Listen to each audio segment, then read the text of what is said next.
whenever the employee, there is a construction site, everyone should wear a helmet. It's a rule.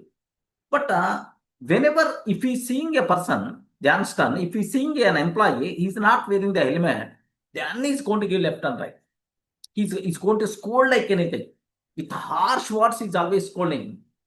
Then automatically what happened here? As long as this person is there, then they are going to wear. If this person going back, then they are going to remove the helmet.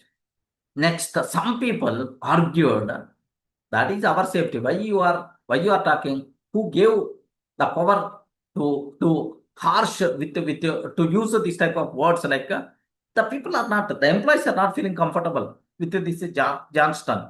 Then he changed the approach. Whenever a person is not wearing, are just going there. Yeah, how are you, man? How the things are going on? All these things.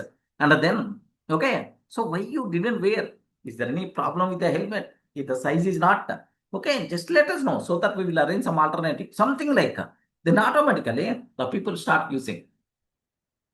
So, in the first approach, with the rash, with the harsh behavior, there is no use at all. But he changed the approach in the friendly nature, then the things are working properly.